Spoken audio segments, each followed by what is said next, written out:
우리가 있잖아요.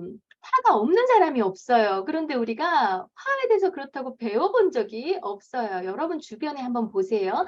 화를 잘 다루는 어떤 좋은 모델이 있는가? 그다음에 어렸을 때 내가 자라온 가정에서 화를 잘 다루는 사람을 내가 본 적이 있는가?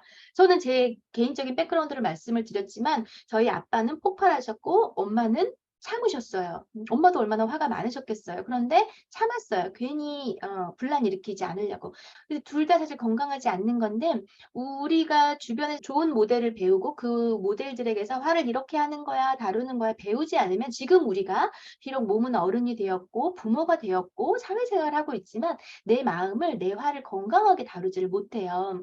아이들을 키우다 보면 얼마나 많이 화가 나는 당황스러운 순간들이 있는지 몰라요. 네.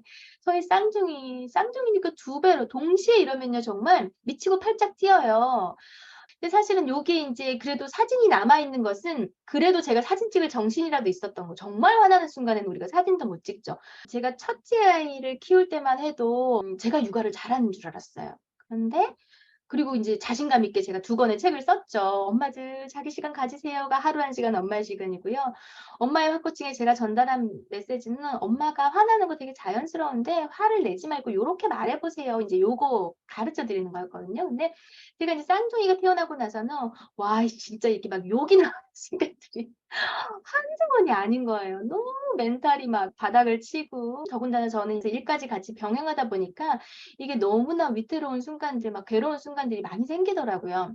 그러다 보니까 제가 극한 육아를 하시는 엄마들의 마음을 더할 나위 없이 잘 이해를 해요. 아들 셋을 키우는 엄마, 뭐 쌍둥이, 연년생 육아, 예민한 아이를 키우는 엄마, 또 장애가 있는 아이를 키우는 엄마, 얼마나 육아의 난이도가 높은지를 깊이 이해를 하는데 근데 이렇게 육아가 당황스럽고 화나는 순간들이 많은데 그때마다 우리는 화가 이렇게 막 불끈불끈 솟잖아요. 근데 이 화를 어찌할지 배워본 적이 없는 거예요. 그래서 보통 어떻게 하냐면 달래거나 어떻게 달래요 우리? "그래, 그래. 알았어, 알았어. 알았어, 알았어. 해 줄게, 해 줄게." 이런 거 우리 하죠. 달래거나 아니면 경고하죠. "너 계속 이렇게 해 봐. 엄마 이거 그럼 장난감 안 준다.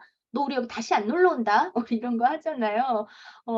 경고하고 협박하고 "엄마 먼저 간다." 이런 거. 근데 요거는 그나마 양반인데 이제 화를 내죠. "너 자꾸 왜 이래? 엄마가 여러 번 얘기했잖아. 도대체 네가 어쩌는 얘기야."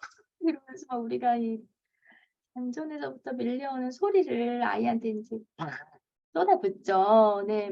근데 이렇게 엄마들이 저는 평상시엔 괜찮다 폭발해요." 이런 엄마들이 계신데 이건 십중팔구 참아서 그래요. 그러니까 막 어떻게든 내가 이걸 좀 화 안 내고 해 보려고 막 노력을 나름대로 하신 거예요. 근데 상황이 바뀌지가 않으니까 이게 확 폭발을 하게 되는 거죠. 그래서 내가 폭발을 했다. 그러면 여러분 '내가 진짜 엄마 자격이 없나 봐.' 여러분 이러실 게 아니라 '아 내가 진짜 힘들었나 보다. 내가 정말, 정말 많이 애쓰고 참았나 보다.' 이렇게 자기에게 좀 얘기를 해 주시면 좋겠어요. 우리가 상식이 없는 사람이 아니거든요. 우리도 나름대로 감정 이렇게 보아주면서 조절하면서 살았단 말이에요. 근데 내가 그렇게 돌변해서 폭발을 하는 건 그만큼 우리가 벼랑 끝에 몰렸다. 그만큼 힘들었다. 이렇게 여러분들이 봐 주시면 좋겠어요. 근데 이 세 가지 다 여러분 효과적이에요? 어때요? 예. 뭐 달래기 잠깐 효과적인 거 있어요. 그쵸? 달래면 애가 좀 넘어가죠. 근데 사실은 이게 이렇게 달래면서 쪼끔 은근슬쩍 들어 주고 그러면 얘가 더 칭얼대고 더 떼쓰죠. 사실은 일시적으로는 도움이 되지만 강화하는 거예요. 경고하는 거 하고 나면 좀 분위기가 쎄해지죠. 이렇게 겁주는 걸로 애를 움직이지 않았으면 좋을 텐데 아마 여러분들이 생각하실 거예요. 화내는 거 역시 여러분들이 하고 나면 참 기분이 별로 좋지를 않아요. 경고하거나 겁주거나 화를 내서 아이를 말을 듣게 하는 거는 좀 일시적인 효과이죠, 여기 있는 것들은 다. 그래서 이렇게 해서 아이들이 휙휙 바뀌지 않아요. 바뀌지 않고 그대로예요. 그쵸? 왜 안 바뀌냐면 여러분 우리 아이가 고집불통이고 정말 때가 많은 아이, 그런 기질적인 그런 특성을 가진 아이 그래서가 아니라 그냥 이게 사람의 기본적인 특성이죠. 제가 이렇게 적어 놨어요. 상대는 아이를 포함해서 남편도 그렇고요.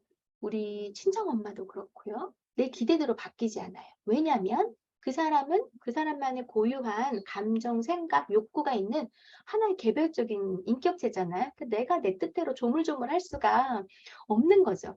근데 이거를 우리가 다른 관계에서는 기억을 하는데 아이와의 관계에서는 이걸 좀 까먹을 때가 있어요. 왜? 우리 아이가 작잖아요. 어리잖아요. 무지하잖아요. 무능력하잖아요. 그러니까 내가 알려주는 대로 얘가 따라와야지라고 무의식적으로 우리도 되게 생각하는 부분이 있고요.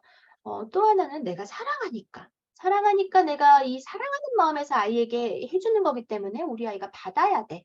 그대로 따라와야 돼. 이런 또 생각을 하는 경향이 있어요. 이 정말 체구도 작고 생각도 작고 감정 그릇도 작은 이 아이 안에도 자기 나름의 어떤 방향성, 경향성 이런 것들이 있다라는 거예요. 그리고 그 순간순간 아이가 느끼는 감정, 아이가 가지고 있는 채우고 싶은 욕구가 있다라는 거죠. 그래서 우리가 중요한 것은 뭐냐면 아이 행동 바꾸는데 여러분들이 초점을 맞추시면 계속 화가 나실 거예요.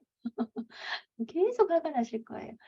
아이 행동을 바꾸는 게 중요한 게 아니고요. 엄마의 마인드를 바꿔야 돼요. 아이를 보는 시각. 아이에 대한 이 시각이 달라지면 감정도 달라지고요. 감정이 달라지면 행동도 달라져요.